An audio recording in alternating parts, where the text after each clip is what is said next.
இப்போ previous node is equal to என்னன்னு மாத்துறோம், கரண்ட் நோட்னு மாத்திரணும். ஓகே, அப்போ இந்த இடத்துல ப்ரீவியஸ் நோடோட வேல்யூ என்னவா மாறிடும், 101 மாறிடும். Current node is equal to next node, current நோட்ல இருக்கிற வேல்யூ வந்து நம்ம நெக்ஸ்ட் நோடுக்கு மாத்திரும். நெக்ஸ்ட் நோட் என்ன 102, அப்போ டைரக்டா 102க்கு போயிடும். ஸோ 102க்கு போனா இதான் 102. அப்போ இங்கே வந்து அதே லாஜிக். ஓகேவா, இங்கே அதே லாஜிக் போட்டீங்க அப்படின்னா நெக்ஸ்ட் நோட்ல வந்து கரண்ட் நோட் டாட் நெக்ஸ்ட் என்ன இருக்கு, கரண்ட் நோட் டாட் நெக்ஸ்ட் எடுத்து வைக்கிறேன்.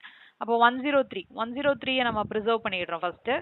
அதுக்கப்புறம் என்ன பண்றோம், கரண்ட் நோட் டாட் நெக்ஸ்ட் வந்து ப்ரிசர்வ் பண்ணதுக்கப்புறம் 3ல வந்து நம்ம என்னென்ன அப்டேட் பண்ணோம், 101 அப்டேட் பண்ணோம். 101 நம்மளுக்கு எதுல இருந்துச்சு, ஆல்ரெடி ப்ரீவியஸ்ல தான் இருந்துச்சு. ஸோ அதனால கரண்ட் நோட் டாட் நெக்ஸ்ட்ல வந்துட்டு ப்ரீவியஸ் வேல்யூ அப்டேட் ஆயிரும், which is 101. அதுக்கப்புறம் previous is equal to current நோடோட வேல்யூ என்ன 102.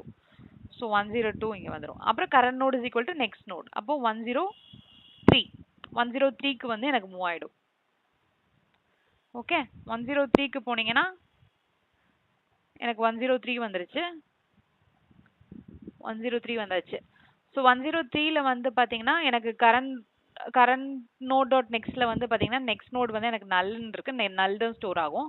So current node dot next is equal to ப்ரீவியஸாக இருந்த வேல்யூ என்ன 102. ஸோ 102 வந்து இங்கே எனக்கு அப்டேட் ஆகிடும்.